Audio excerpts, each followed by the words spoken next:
For Hartford Healthcare Infection Prevention Program. We're gonna start with our daily briefing, as I always try to do, is recognizing our people on the front line, or nurses or doctors or CNAs, and we have other members that are actively participating on the front line, that have been actively caring for our patients on the front line. We have someone from the dietary department this morning who's going to talk to us as well. But there's a lot of people involved in ensuring that the best care that we can deliver happens. So, as always, I just want to thank everyone that's on the front line and express how much we, not just as a system, but as a state, appreciate what they're doing. I will discuss our numbers, so Hartford Healthcare's numbers as it stands right now. I will start with the Behavioral Health Network. Currently has 7 positive COVID patients with 30 PUIs. Community Health, Charlotte Hungerford actually has 12 positive COVID patients with 9 PUIs. Hartford Hospital has 102 with 90 PUIs. Midstate Medical Center with 12 positives and 11 PUIs. St. Vincent Medical Center with 68 positives currently and 17 PUIs. Hospital of Central Connecticut with 27 positives and 39 PUIs, and Wyndham Hospital with 4 positives and 15 PUIs. So the total across the system as it stands for the acute care settings, we're at 232 positives. Obviously, we have some significant decrease when you think about a conversation we had last week, and we have 211 PUIs right now. There's 211 patients that we're investigating through testing and through other diagnostic methods. For the Behavioral Health Network, we have 3 positives and 2 PUIs, and this is a number that we're very excited about. It's the Community Health Network. We have 222 positives. The reason why that this is a good number is these are patients that have transitioned from the acute care center or setting and is now within the community and is getting exceptional help and care from that level of care within our community. So again, overall total for Hartford Healthcare, we're at 457 positive COVID patients with 249 PUIs at this time. So the cadence of this, I'm going to introduce Dr. Nowicki from the emergency department. He's going to discuss about testing and where we stand with testing at this time, and then we'll close with questions. All right.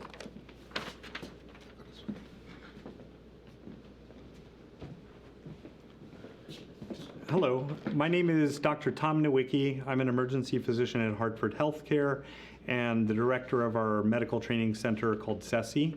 I've been helping set up the external facing testing centers as a member of a large team. As you know, we have drive-up centers across the state that are all sponsored by Hartford Healthcare. If you go to hartfordhealthcare.org/testing, you can get all of the information you'd need to get a test and get scheduled to do so. I'll also add that we've started advertising wait times at all of those centers. So on that same site, you can see actually how long it would take to get a test and how long you'd have to wait. In addition, we've been setting up external test sites to increase our testing volume for the state. I'd like to tell you what we've done so far this week. On Tuesday, we were at the Phillips Health Center in Hartford, which is a homeless shelter where it's a medical center where we tested both folks pre-registered and walk-up. We tested nearly 300 folks that day. On Wednesday, we returned to the Open Hearth, which is a homeless shelter here in Hartford, and retested the residents of that center. Nearly 100 were tested that day. Today, we're at the Department of Corrections in Summers at the Osborne facility, testing employees of the Department of Corrections. We're hoping to stand up that process to be able to test many employees over the next coming weeks there. On Friday, we are scheduled to perform testing at 2 different nursing homes. One is in Hartford at the Watkins House homeless shelters, the Watkins House in Hartford, and the second is the Chase Center in Waterbury. This following Monday, we'll be going to 2 different nursing facilities which are Doncaster and Bloomfield and McLean and Simsbury, to perform additional testing. We're growing that calendar very rapidly to get outside of the hospital facilities and help the community with this testing. Next, I'd like to introduce Andrew Waite from Food and Nutrition at Hartford Healthcare.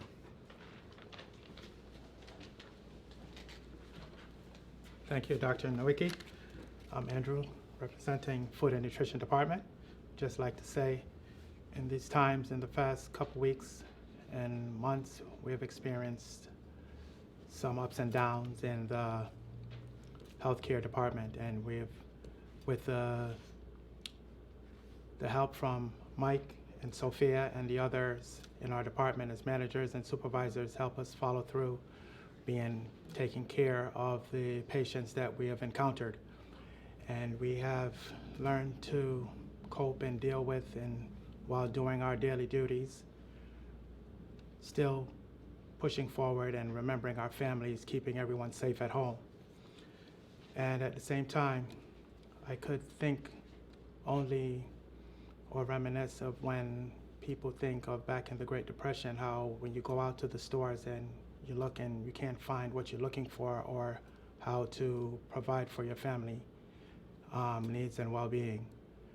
And I've come to give moral support my peers, as well as the nurses and PCAs on my floor on High 12 and others. So we have gained a lot of respect and love and encouragement from each other to get through these tough times that we have encountered in the past several weeks. And I hope that in the near future that all this will be a thing of the past. Thank you. Turn this back. Talk about how your job has changed. Oh, as far as my job, how it has changed, we used to enter the room with the patients and deal with them on a one-on-one basis and taking their orders. And after this all came about, we actually started having a more on the phone contact with our patients and making sure that their needs and wants and desires are filled.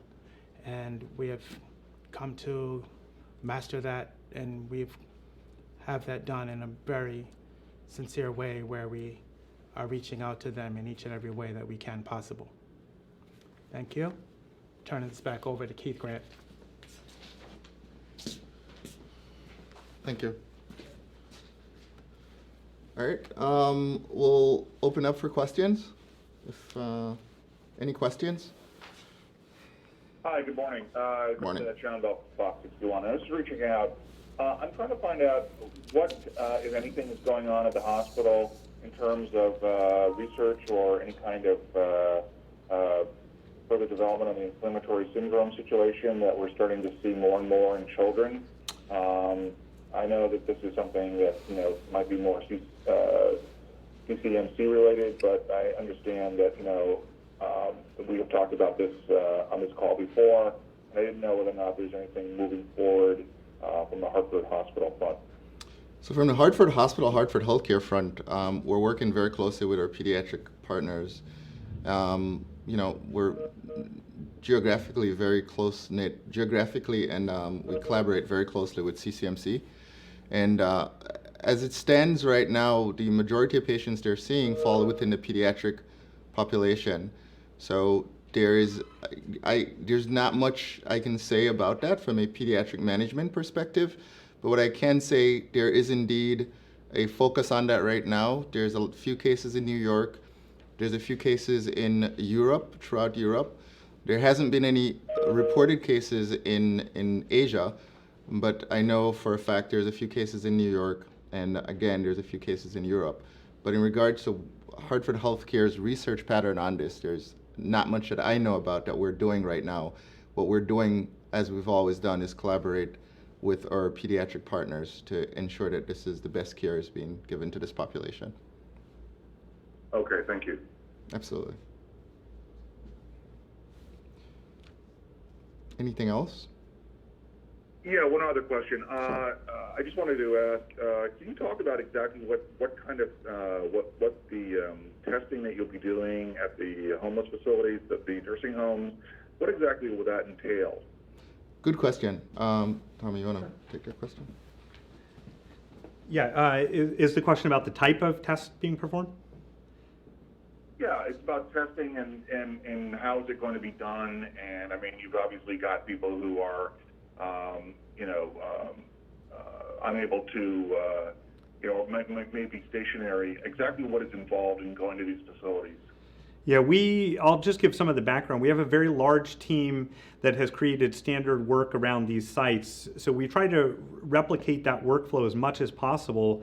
However, each site has its own intricacies. So the type of patient, the setup of that facility, we've been doing site visits for each of these and then customizing the flow. With respect to the test type, we had started out mostly with what we call nasopharyngeal testing, which is a swab that goes through the nose and to the back of the throat. We've been trying to transition where appropriate towards a less invasive test that just goes into the front of the nose and collects the specimen. So at some sites, we're starting to open that up. But we have different sites. Some we're performing the tests for patients that can't get to the hospital or to a drive-through site, and we're going in to help provide that for them. Okay, thank you. You're welcome. Are there any other questions? Yes, this is Sierra with the New Britain Herald. Hello. Hi, I was just wondering if you guys were going to do any testing in the New Britain area. I'm not certain of the schedule. In the next week for the external testing sites, I don't believe we have one, as far as I'm aware. However, those have been changing on a daily basis, so I would not be surprised. We're trying to really hit every community across the entire state. Okay, thank you. You're welcome.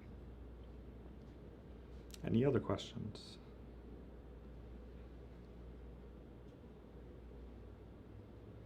Okay, thank you very much.